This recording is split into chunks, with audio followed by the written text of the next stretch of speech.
Alex. Hello, Nicholas. Man, We're a little late. that's a struggle. Oh, and you got all your sound on. Holy cow. Yep. We're good. Well. We're good. Technical difficulties dealt with. We got it. Yeah. We're up. Yeah. We're live. I'm Nick. I'm Alex. We're the Brew guys. And tonight, Stouts. And Yeast. We're going to drink Stouts, and we might talk a little bit about yeast. I think that's what the plan is today. Holy cow. All right. How about we start with the Stout? Yeah. Let me finish this. Okay. Not Stout. The technical difficulty beverage. Yummy. Oh, no. Oh no. Oh. So, we're drinking Stouts. We're going to start with the classic. Guinness. I have had a Guinness before. Have you had Guinness out of a bottle? I have not had Guinness. It might be a little bit different. There's yours. I think these are nitrogenated Bottles? That keep them so fresh. We should be able to just go like this and pour very aggressively. Uh-oh. Did you see me splash on the computer? I didn't. I saw it.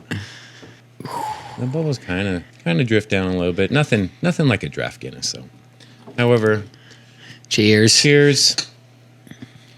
So let's talk about stouts a little bit. Yeah, let's do it. What's a stout to you? Dark beer. Dark, roasty. Yeah, very heavy. Heavy. They don't have to be heavy. Okay, but that's kind of the perception that a lot of people get because it is dark, right? People say, I don't like dark beer, and they're talking about really thick, syrupy, roasty, heavy beers. Stouts can be just as light as your favorite beer. Yeah? Yeah, they don't have to be heavy. It's very cold. I don't smell very much. I don't taste a whole lot either. Yeah? Yeah. Do you taste anything? I do taste a little bit. A little what? Put a word on it. It's like creamy. Creamy? Creamy. Yeah, Guinness is actually known for being very creamy. When you get it on nitro, when you get a draft nitro, that's the most common descriptor. Okay. Creamy. Yeah. Mm-hmm. Do you get roast character? Yeah. It's a little roasty, I think. A little roasty? Yeah. How roasty? Like coffee? Coffee roast? Not really. Burnt toast roast? I like that description. Yeah? Yeah. How else would you describe this black liquid? It's not bad. It's kind of sweet. It is. I get a little bit of a sweet. A little bit. I think that may be the like creamy kind of for me anyways, which gives it that sweeter flavor. Is it? So there is one more flavor that I get, and I get this out of any packaged Guinness. I get a little bit of copper. I get a little coppery. You could also, like, Tony describes it best. It's like you bit the inside of your cheek and you're like bleeding inside your cheek, and you can taste that copper, that iron, that kind of metal. Yeah, the metallic. I always thought it was just out of the cans, but these are out of bottles, and I still get that same kind of flavor. Maybe you don't get that, but that's kind of how it comes off to me. I'm not really getting that. Well, that's good, because for me, it's a kind of an unpleasant, off-putting kind of flavor, which is why I don't typically buy Guinness in a package. Yeah. I think my first Guinness was the one that we had down in Rapid. Yes. And whenever I see Guinness on draft, I always got to have one because, in my opinion, it's so different. It's so different with that pull, and then watching the bubbles cascade down instead of rising up. And then you take that first drink, and it's just so creamy, and you get that nice foam mustache. It's a wonderful, wonderful beer. Is this what you were expecting? No. How is it? It's not as, like you said, it's not heavy. It's not. This one is not heavy at all. I don't think so. Right. Is there a taste profile that's different versus what you were expecting? Based on the last one I had, but like you said, it's different on draft than in the package. How about just versus a stout? So versus what I think a stout tastes like? Correct. Yeah, no, this isn't quite what I would think a stout tastes like in my mind. What in your mind do you think a stout would taste like? Like a really heavy, dark, roasty. Mm-hmm. Yeah. Yeah. Okay. What? I was checking the mute buttons. I'm like, man, have we been talking for 10 minutes and we haven't gotten any audio? I don't know. We got 2 people watching. Hopefully they'd say. Yeah, I'm not actually very good at this streaming stuff. And one of these days I might actually figure it out and it'll just be a completely smooth process. But who knows? At the end of the day, like, all we're doing is drinking beer and learning a little bit about beer and trying to educate my protege. Mm-hmm. And the people. Or am I the protege? No, Are you the protege or am I the protege? Protege is the predecessor, right? They come after. I don't know. I think so. So what do you think? Would you have another? Rate this. Here's my rating system. Okay. Rate this Guinness bottle 1 out of 6. Mm-hmm. You can go to 0 if you'd like. Although 0 is a very harsh. Yes. A harsh rating. Out of a 6-pack, how many of these would you drink? In one sitting? Or like... You bought a 6-pack. How many of them are you going to drink? Well, since I bought the 6-pack, I'm probably going to drink them all. Okay. But... if you rate something a 6 out of 6, it's a very spectacular beer. I know that. I know. Maybe like a 2. This is a 2? Yeah, 2, maybe 3. Oh, maybe a 3? Maybe a 3. It's right there in the middle. Kind of like, it's not great, but it's not like terrible. Yeah. Good. I probably want to go to the store and buy this though. No, probably not. I would give this like a 4. I might drink 4. I mean, if I'm being honest, I'm going to drink all 6 of them. Because you bought a 6-pack here. Right. Well, I mean, they're going to hang out in the fridge. I might not drink them all in one sitting. Mm-hmm. And maybe that's how it should be. If you bought this 6-pack and you open the first one, are you going to go back for another one? And if you go back for another one, are you going to go back for another one? Yeah, okay. Yeah. So, but 2 or 3. I like that. 1 out of 6. Yeah. I think that's a good rating. What's the ABV on? Guinness is usually pretty low. Yeah, 4.2. 4.2. Yeah, so we can drink it all day. Yeah. Except it's dark. I like beers we can drink. Alex, I need to pause a little bit, and I think I'm going to turn the heaters, and I'm going to point them towards us because, dude, are you getting a little cold? I'm cold. It's cold out. This beer is cold, and I'm really cold. It's cold out today. And then we can talk about yeast a little bit. That's what I want to talk about. I want to talk about yeast. Yeast in these stout beers? Not necessarily yeast in general. In the stout, but yeast in general. Okay. And we'll just talk about some differences between yeast. Alrighty. Dublin. Since I know my mom doesn't know where Guinness is brewed at, it's in Dublin, Ireland. She might know that.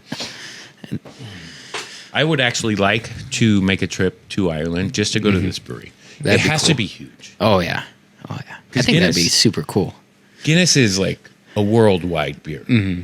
And everyone knows what Guinness is. Yeah, you could probably go to any country in this world and have a Guinness. That's how good this beer is. Mm-hmm. The people like it. A pint of Guinness. Give me a pint of Guinness. A nice creamy pint. I think I might have sounded Scottish. Let's talk about yeast. Yeast, yeah. What do you know about yeast? I know the general yeast that we use. Yeah. I don't know. There's a lot of yeast out there. There's a bunch of different types of yeast too. You got lager yeast. You got ale yeast. So that's kind of what I specifically want to get into. What's the difference between an ale yeast and a lager yeast? Can you tell me? I can't. Well, they ferment at very different temperatures. Correct. The lager yeast is a lot colder. Yes. And it takes a lot longer. And it ferments at the bottom of the tank. All the activities happening at the bottom. Very good. Ale yeast is the opposite. It's higher temps, top of the tank. Doesn't take as long. That's my yeast knowledge. So the length of time, I think, is directly related to the temperature. Ferment temps, yeah. Yeah. Mm-hmm. So, I mean, for instance, today, I was working outside and it was cold and I wasn't moving very fast. Mm-hmm. 1, because I was completely bundled up, but 2, it's cold and I don't want to be out here. But then that doesn't really make a whole lot of sense because the slower I move, the longer I have to be out there, right? Yeah. But it's cold and I'm not in a hurry at all. Mm-hmm. So I think lager yeast do well at colder temperatures. They're cleaner. Typically, that's what it is. They're cleaner at colder temperatures because we've used lager yeast at ale temperatures. Yeah. Mm-hmm. We've done it twice now, right? Yeah. Do you remember the 2 beers that we've done it? That one, because we forgot. Which beer was that? What was that? The peppermint? Yeah, it was the peppermint one. It was the chocolate peppermint stout. The other one, I don't know. What one was that? Was I there? I think so. Maybe not. 719 Brown. Oh. Right. So the brown ale Yeah. is not actually an ale because we put lager yeast in I thought that was done on purpose at a higher temperature.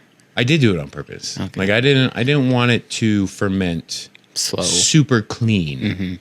Just because of brown ales, and that's one of the other differences between ales and lagers is the ester profile that you get from your yeasts.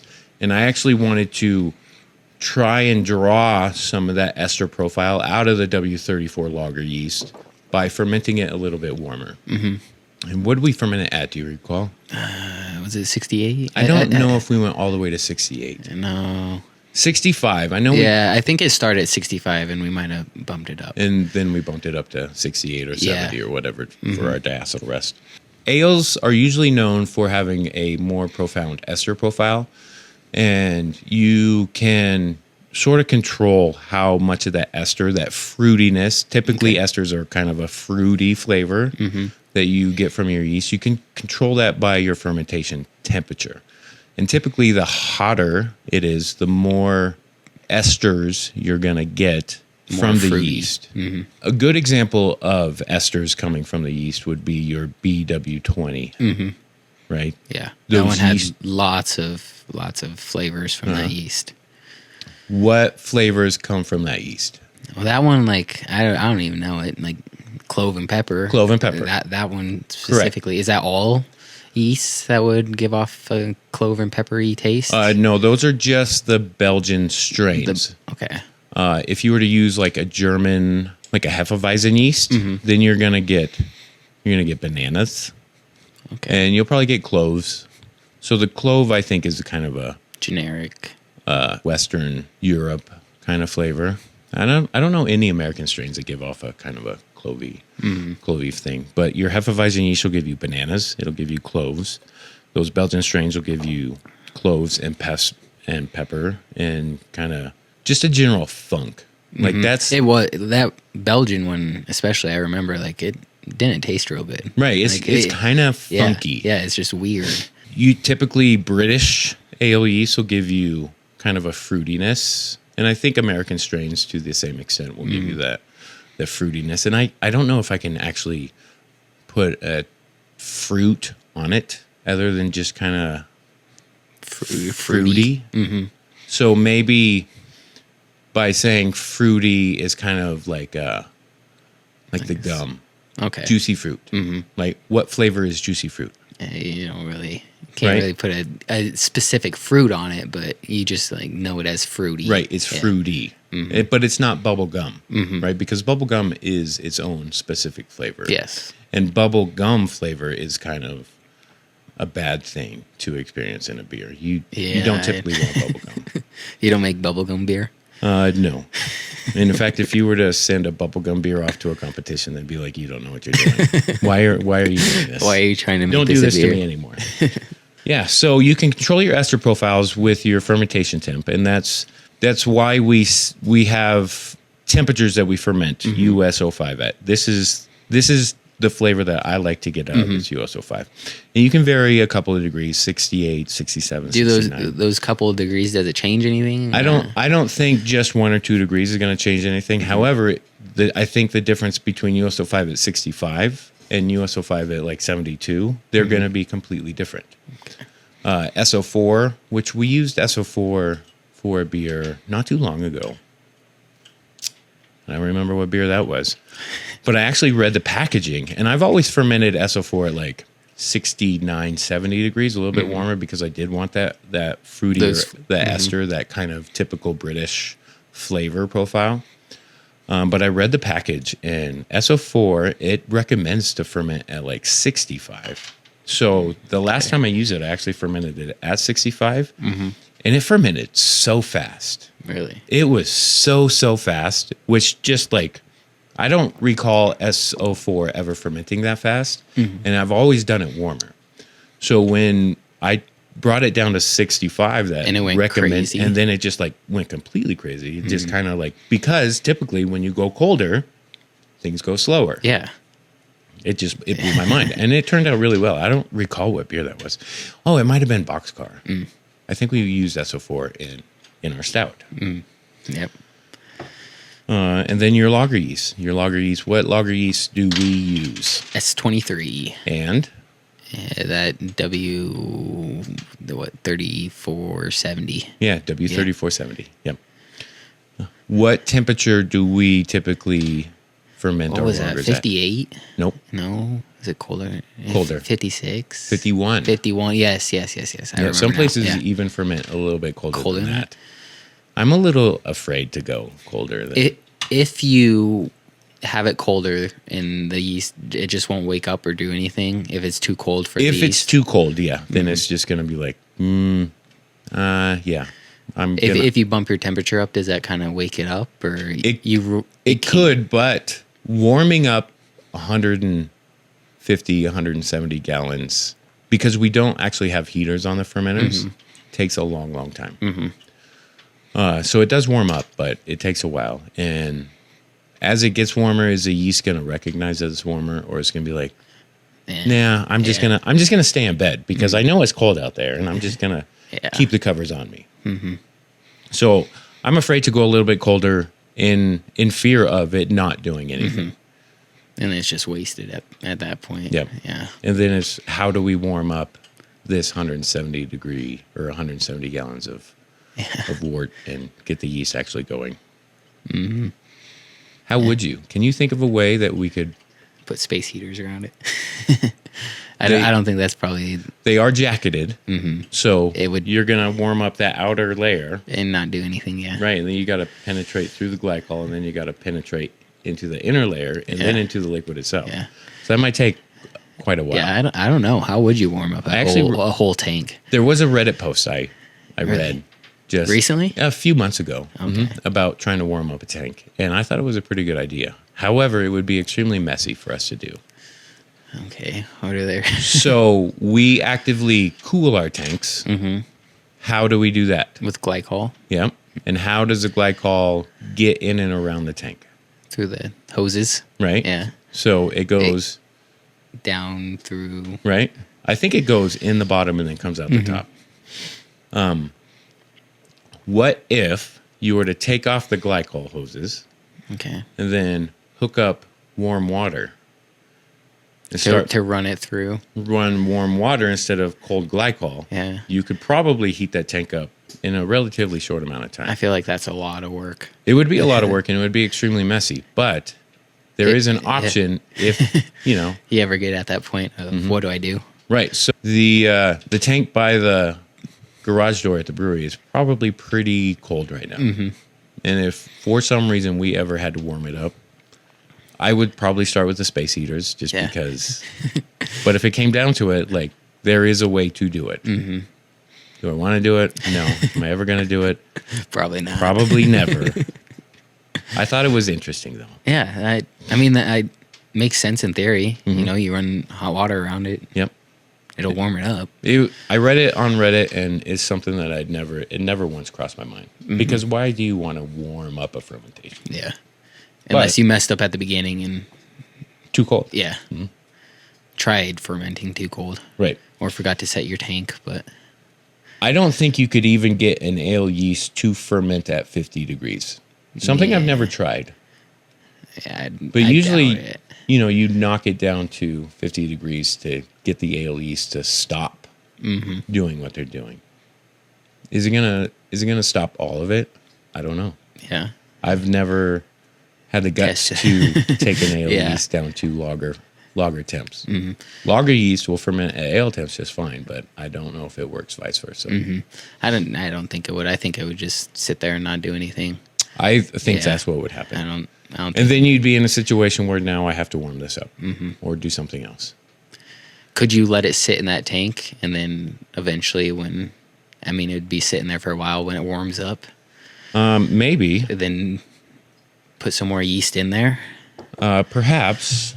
when the yeast does start moving, it warms itself up. It does. Yes, So when it starts working and doing its thing, it'll raise the temp. correct. The process of turning sugar into carbon dioxide and ethanol is actually exothermic. So it creates a bunch of heat. And that's why we have the glycol on the fermentation tanks. To be able to control that so it can't go too crazy. Correct. To control the fermentation, to control the temperature of the liquid inside and kind of remove some of that heat that they're off-putting in addition to all the other stuff they're doing. Otherwise, it would get, I would be willing to bet, if you started at 68 and you had no fermentation control, you could easily reach 85 degrees inside your liquid, and the yeast would just it would be a crazy party. It would be a summer party. It would be, my parents are gone. We're going to invite the entire high school over. And we're going to go crazy. And we're just going to have a fantastic time. However, when you ferment warmer, we talked about this. We get all those weird flavors. You get those weird flavors, and that's where you're going to run into that bubblegum flavor. And you're going to run into all the fusel alcohols, those really hot alcohols. That's something that we talked about a few episodes ago when we tried I-Beam. And it was just warm here. It wasn't warm on your tongue. When you get those fusely alcohols, now it's hot in your mouth when you take a drink, and that's something that you don't want when you're drinking a beer. Not at all. Yeah. Not at all. Yeah, so temperature control has a lot to do with making beer. Controlling your yeast to make the beer. Yes. Yeah. Yes. Because we don't make beer. We make yeast food. We make yeast food. Right, and we want the yeast to do the best job that they can do. So we try and provide them the best environment. Let's give them 72-degree weather. Yeah. Sunny. Let's wear some shorts. Let's mow the yard. Yeah. And then sit on the patio and drink a couple of beers. Kind of the perfect afternoon. That's what we try and provide for the yeast. Do you know what kind of creature, animal, organism yeast is? I don't. What classification is a yeast? Is a yeast? I don't know. I don't know that. It's a fungus. A fungus, okay. Yeast is a fungus. So beer is just like fungus? Yeah. It's kind of like toe jam. Yeah, leftover fungus. It's like, mushrooms are a fungus. There's another kind of fungus that is just like, it's not something that you actually think is a fungus. I can't recall off the top of my head. But when I learned that it was a fungus, I immediately went to toe jam. Fungus. My first thing was mushrooms, right? Because mushrooms are a fungus. And I was like, so we're drinking mushroom beer? Mushroom beer? No, I don't know. It's an interesting thing. It is. Yeah, yeast is like a creature of its own. And there's yeast everywhere. There's yeast on everything. When an apple is on a tree and it ripens and then it starts to go bad, it's going bad because there's yeast on it. Okay. And the yeast is actually eating the sugar and breaking it down. So if you eat one of those apples, does it have alcohol in it? It could. Probably not enough to do anything. Yeah, I'm not going to eat a drunken apple, but and it's going to taste bad because there's no control over it, and the yeast is just. But it's also not a cultured and curated culture. Yeah. This isn't a yeast it's just doing it whatever it wants, and this isn't a yeast that brewers have been selecting and processing and this yeast is terrible. I'm never going to use this, but this one is great. So let's make more beer with this. And then this one's actually better than this one. So let's make more beer of this. It's selective evolution. That's what brewers have been doing for 1,000 years is this is great. That's terrible. Never going to use that again. However, in the wild yeast that's breaking down that apple on the tree, that's just whatever wild yeast just happened to land on it. And you have no idea what it's going to taste like. And honestly, most of it's probably Brettanomyces instead of brewer's yeast. Saccharomyces, that's what it is. Saccharomyces cerevisiae. Okay. And Brettanomyces is kind of like a cousin yeast. It's not Saccharomyces, it's Brettanomyces. And they're actually like 10 times smaller than Really? Yeah. The yeast packages that we get, those are like lab created, or they have a yeast farm where they package it all up and send them out, or I guess that brewer's yeast. So they grow it, Okay. and then they dehydrate it.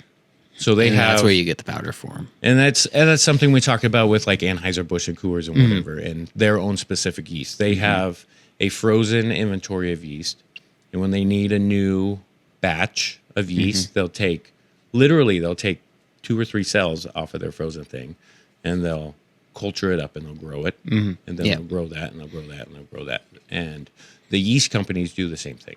Okay. The yeast companies are actually making beer to grow the yeast. However, they can't sell their beer. And it's not really beer. And they're not adding hops, but they're providing that 72-degree sunny. That perfect yeast temperature. Yeah, that perfect environment, because they're professionals at growing yeast. We're just kind of amateurs at growing yeast. Okay. And we do our best, but we get to enjoy the product, and we hopefully get to make a little bit of money off of doing our best at providing that best environment for them. So they grow their yeast, and then they actually dehydrate the yeast. They get them as ready as they can be. They give them all the oxygen and the glycols and all the stuff that they need to be, and then they kind of just like dehydrate them and put them into a state of hibernation. Okay. And then that's when they package them, and that's what we open. So these yeasts are they just need a little bit of hydration. Yeah. And they just wake up and ready to go. Yeah. Right. They pass out on the yard because it was so great. And then they wake up the next morning and they're like, let's go. Yeah. Right. It makes sense if you put them in a bad environment, and then they're like, I'm not doing anything. Right. When I left, we were doing all good. Right. We're like, what is this? I don't want this. How big are the yeast packages you use? What are 500 grams? 500 They're just little tiny little packages. Yeah. But there's lots of yeast in there, and then once they start going, they multiply. Right, and the packages we use actually are big enough for probably a batch twice the size of what we use.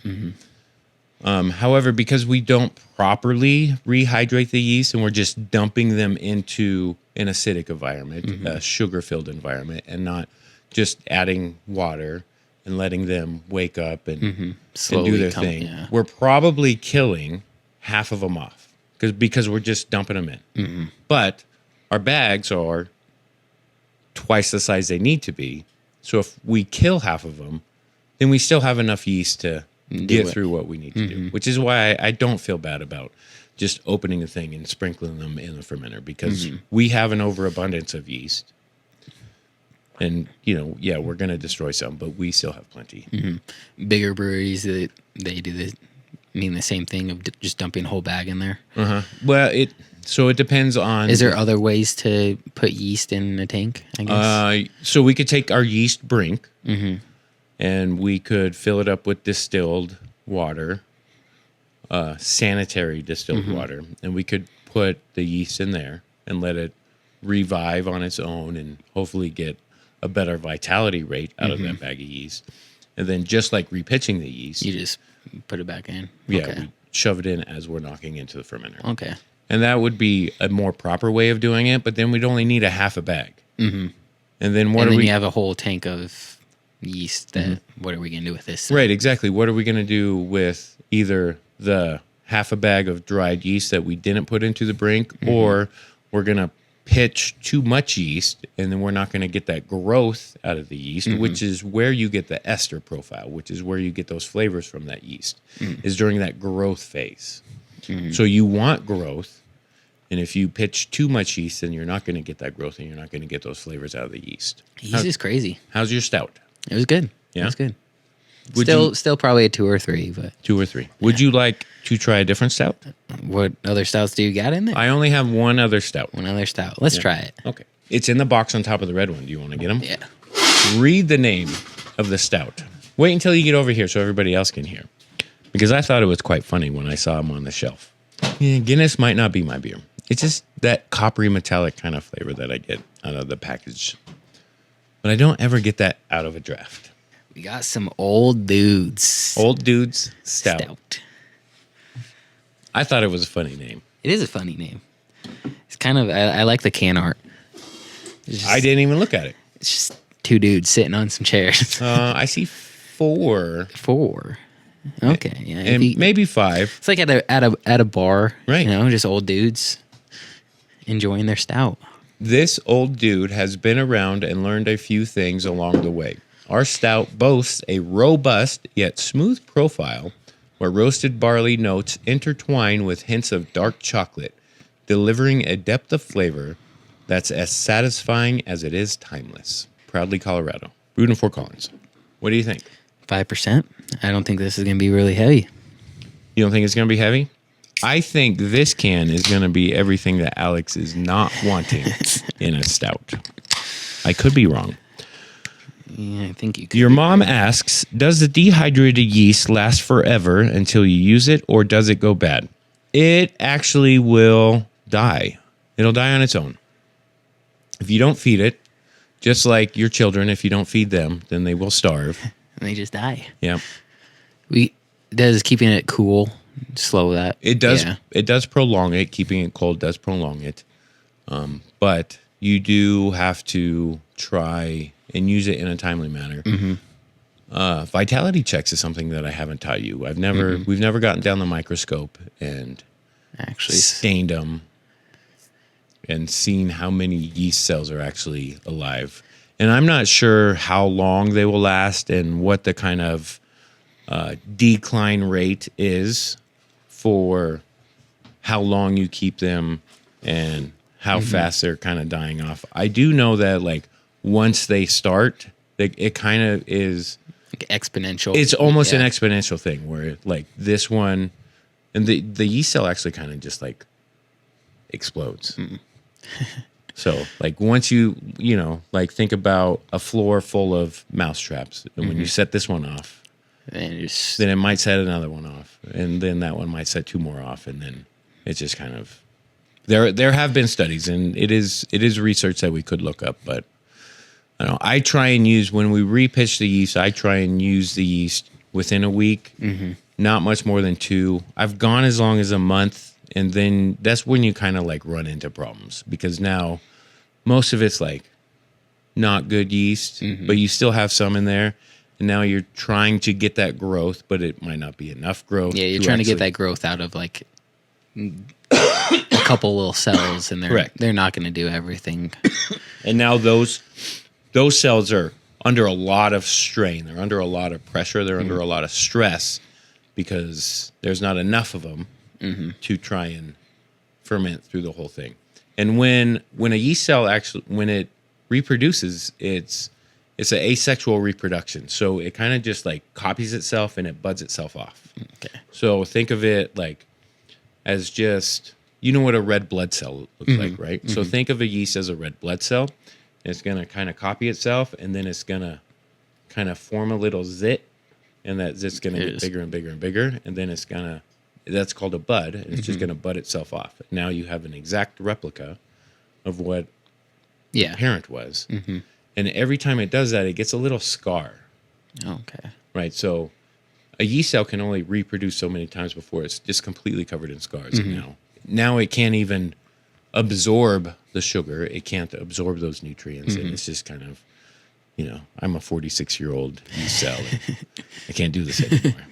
We've talked about that before about when you can only use your yeast so many times in our batches. Yep. The way we're doing it now, though, we could probably use them a lot more than what we do. Yes, we could. If we were brewing more often than what we're doing right now, we could plan it out a little more and just pitch straight into our already existing yeast or. So that. We need to be a little bit more careful, I think, about just pitching straight onto the yeast cake, because now we have too much. Okay. Yeah. Right. And we're not getting that growth. We're not getting those flavors. And if you continue to do that, remember, like we did that 3 times. You recall how much yeast was in that tank? After the 3rd time? Now you have to understand that. Like that was a 500 gram brick. This much yeast. And then we had like this much. Yeah, there was like 10, 15 gallons of yeast because it just reproduced so much. Would dumping majority off after? Yes. But then you don't want to dump off. You can't pick and choose. Hey, these ones are alive. These ones are dead. You gotta just. It's not even so much that you can selectively pick off your yeast. There's a term, and I just used it. I used it. Selective. So this yeast cell and this yeast cell not going to be the same, right? They're going to ferment the same, but this one's going to be like, I'm done, and I'm going to drop out, and like I'm not doing this anymore. But this yeast cell's like, yeah, we can keep going, and then this yeast cell's like, let's party, let's keep going, right? And then this one's like, we're done, and it drops out. And this one's like, I'm just going to hang out. We're done, but I'm just going to hang out, and it's not going to flocculate out. So when you pull yeast off of a tank, that first pull you get is probably the dead yeast that isn't doing anything. And then as you go through that cone, that bottom layer is that yeast is like, I'm not going to ferment anymore, even though there's still stuff to do, right? You don't want that because it didn't finish. It didn't do its job. And then you've got this middle layer that did a wonderful job of what it's doing. And it finished the beer, and then it's like, okay, now it's time to hibernate. And then you've got this very top layer of yeast that like hung out too long. And it doesn't want to come out of the beer. And if you select this top layer, then you're going to end up with cloudy beer because the yeast doesn't want to. It doesn't want to give up. Drop out. Yeah, right. It just wants to party all night long. But it's not going to do anything. It's just hanging. Right. out. I'm done. But I'm not going out. I'm not leaving. It's that bad friend that won't leave your house. And that's not what you want because I enjoy clear beer, and I want the yeast when it's done to get out of the way. Like you're done. Yeah. Party's over. Get out of here. So when you're just like dumping into the fermenter and you haven't selected what yeast you want, you're just throwing it all in it. Not only are you replicating the yeast that don't want to do anything, but you're also replicating that yeast that wants to just hang out too long. So now you're going to end up with a cloudier product. You really want to, like, when you're selecting that yeast, you want that middle slug of yeast, that really good yeast. Selective. What's it called? I used the term earlier, just like 15 minutes ago. I don't remember. Have you tried this beer yet? I have not. Have you? I have not. Cheers. Cheers. Old dudes. Old dudes. Wow, great. that's rough. It's not great. That's rough. And also, how old are these? I don't know. 5/22/25. This 3 months. There's a lot of esters in this. Man, it's roasted barley. That's what it is. It is a. That's roasted barley. Alex, I would like you to drink the beer, and I would like you to describe to our audience what it is What am I drinking? That you're tasting. Okay. Okay? It's all you. It's all you. It's not as heavy as I thought. It's not really heavy, but it's very like chocolatey. Some chocolate.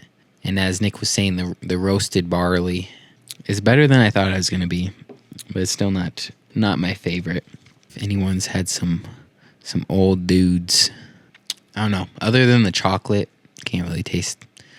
It's like a roast chocolate taste that I'm getting. When Nick comes back, he'll be able to describe it more. As I was telling is it better or worse than the Guinness? This is probably worse than the Guinness. How do you see comments? Because I got it pulled up on my phone. Oh, you have it pulled up on your phone? I actually covered up the comments on the screen on purpose, so you couldn't just sit here and stare at the comments and not say anything. I was talking.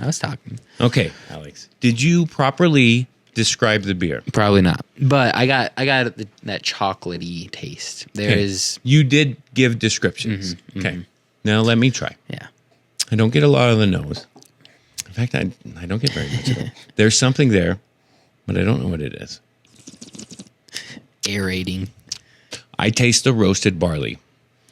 And to me, it kind of comes off as almost ashy. There's kind of a slight smokiness.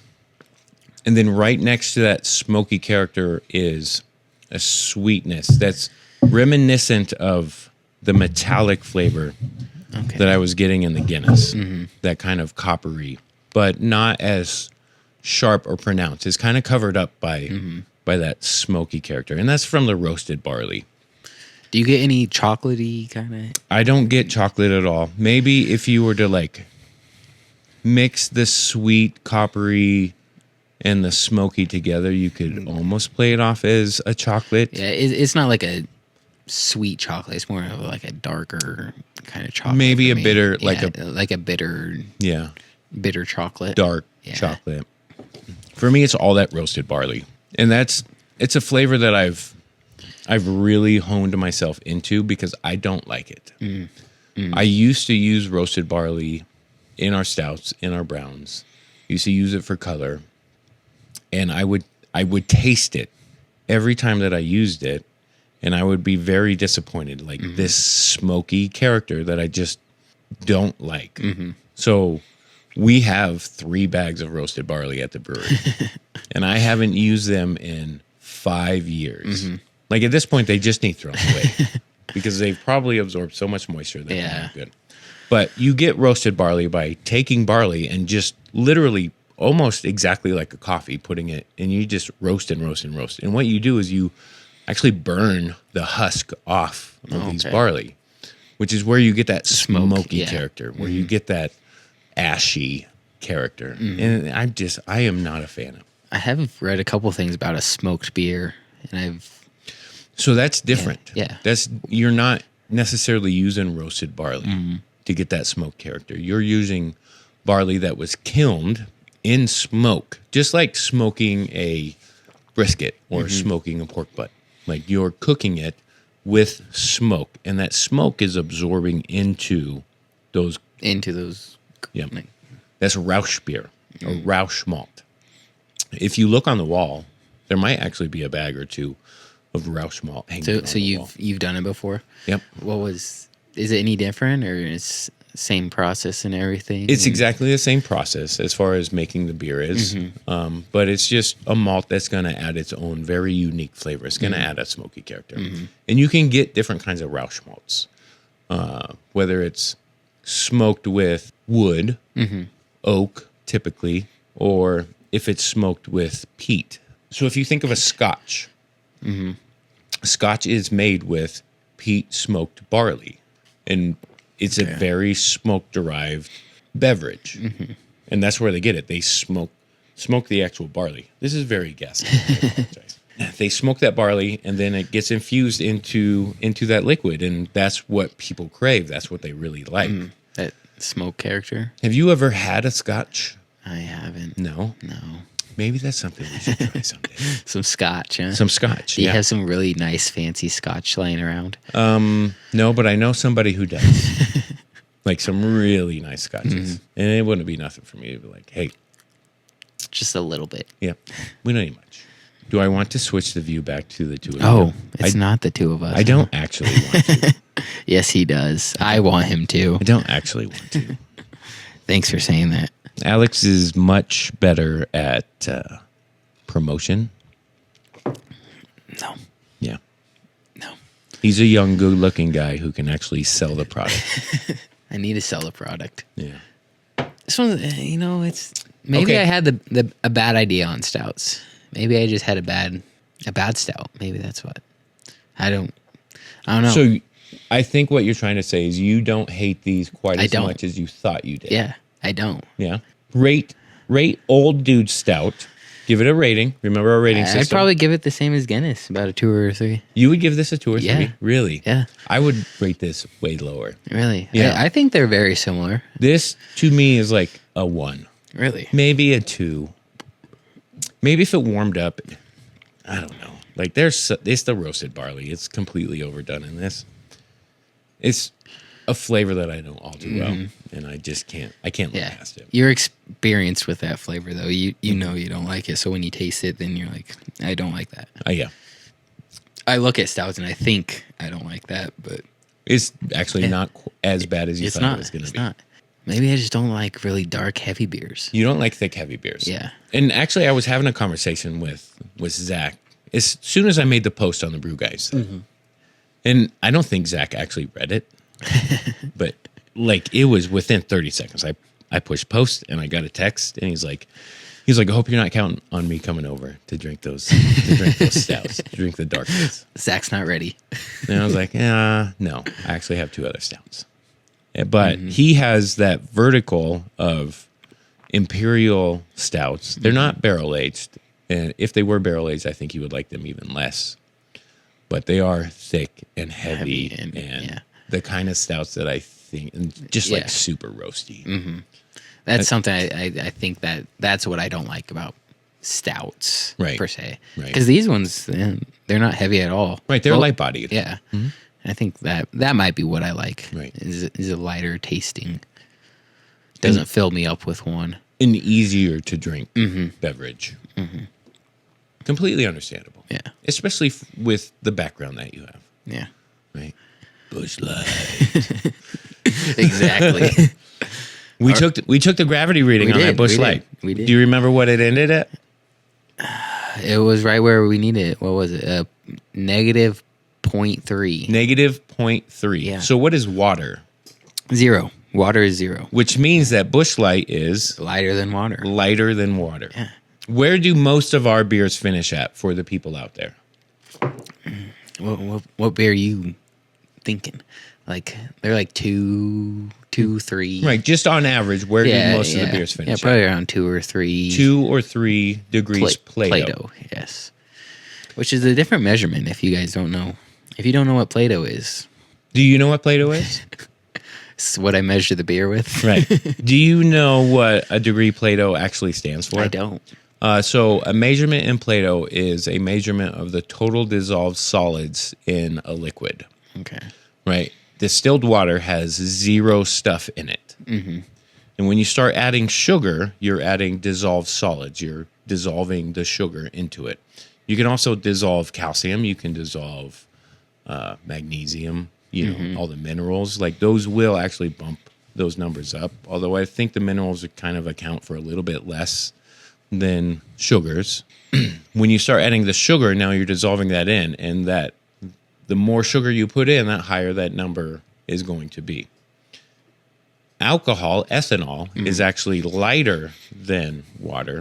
So if you ferment out all the sugars and you turn it into ethanol, now you have made a product that is actually lighter because you have put a less dense liquid into a liquid, thereby making the whole thing lighter. If you completely get rid of all the sugar, now that's when you're going to go below that 0 because the whole thing's now lighter than what water would typically be. And that's what Busch Light is. And that's what Busch Light is. Lighter than water. -0.3. Yeah. Which means that you could probably take a glass of water, and then if you were very careful with a spoon, have you ever seen a black and tan? I've heard about them. I have not seen one. We should try and make a black and tan. We can probably do this with a Guinness. So you can take what kind of beer would we float it on? So you could, if you were to take water and then you were to very, very carefully pour Busch Light on top of the water, you could probably get a line of separation, and the Busch Light would float on top of the water because it is lighter than the water is. So a black and tan is usually a yellow, kind of heavier beer, mainline. We could do it with mainline. I don't have mainline. Drank all your mainline on Sunday. I think you might have one. And then you take Guinness and you float it on top of it, and you get this really nice black layer of beer floating on top of this yellow layer of beer. Okay. And then when you drink them, you kind of get a little bit of both, and you get that flavor mixture in your mouth. And black and tans are actually super tasty. I remember now where I heard about the black and tan. Where? So it was on Reddit, and this guy said that he was diluting his beers by pumping water in the keg. I read that. You did read that? Yes. Continue. But yeah, so he's pumping water into the keg to try to dilute it. And I was a little confused there because I don't think it quite, like you say, it doesn't mix like that. Correct. It will separate. You will have 2 separate layers of this is heavier, this is lighter. Right. And that's what a lot of the comments were saying. And this guy's like, no, I diluted it. No, you probably... Right.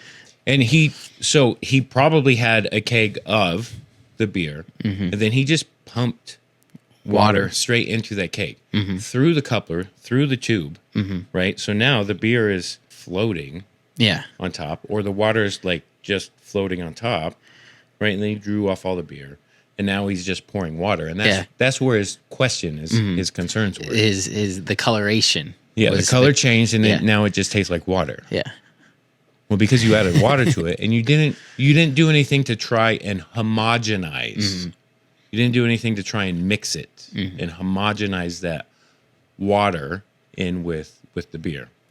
Do you think that's possible, even like with like shaking it and moving around, maybe temporarily, but eventually they'll settle out? I think they would be close enough that if you did take 10 gallons of beer and add 5 gallons of water and then just shake the snot out of them, that they're close enough in gravity that I don't think they would separate on their own. Okay.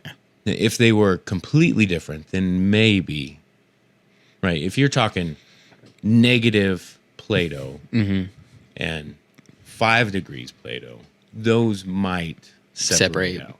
However, like, I don't know, mayonnaise. You can get mayonnaise to separate. Yeah. But that's all mayonnaise is. Mayonnaise is egg and oil. And if you don't mix them up, then the oil is going to float on the egg. But you literally make mayonnaise by adding oil and an egg and blending them together. And you make an emulsification. And that's what mayonnaise is. Now, you can break that emulsification, and then you could get the mayonnaise to separate back out of the egg. Kind of like your vinaigrettes. You know, you get your bottle of vinaigrette, but those are completely separate. Yeah, you can definitely see that. Densities. The vinegar and the oil. And I don't think you could ever get a vinaigrette to stay emulsified. Vicenta likes vinaigrette. Does she? Balsamic vinaigrette specifically. Really? Yeah. Balsamic vinegar takes a long, long time to make.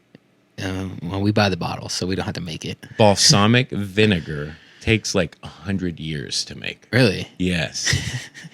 So it is a little pricey buying it. If you want to start a balsamic vinegar company, you're not doing it for yourself. And you're not doing it for your children. You're starting a balsamic vinegar company for your grandchildren. Yeah, for 100 years down the line, if they want to take over. It takes an incredibly long time to make. I did not know that. It's crazy. Why so long? I have no idea. I don't know the ins and outs of balsamic vinegar. You don't have a balsamic vinegar? No. This is not my favorite beer. And no? I'm going to rate this out of 1. Kind of maybe a negative. A negative? Nah, I can't go negative because I did drink. He did drink it. This is a 0.8. 0.8. That, yeah. It's still probably about a 1. A 2 or 3 for me. A 2 or 3 for you? I think it's about the same. Good. Well, Alex, did you learn anything about yeast today? I did. I learned a couple things about yeast. Yeah. You actually surprised me with how much you knew about the yeast. Yeast, yeah. You've retained the stuff that we have talked about. Very good. Very proud of you. I think it helps me because I see it in action. I mean, when I go to clean those tanks, I know exactly. I know what yeast it is. You are a yeast wrangler. I'm a yeast cleaner. You're like Kevin Costner on Yellowstone. I clean up. Yeast. The yeast have their little party, then I come in, clean it all up, and then these frickin' kids. These dang kids. Well, very good. Very proud of you. How did you enjoy the stouts? Better than I thought. Good. Honestly, better than I thought. We're expanding that palate. Yes. And making you into a beer guru. Well done. I'm Nick. I'm Alex. And thanks for hanging out. Yeah. We'll see you next time. Next Wednesday, 7 o'clock. Yeah.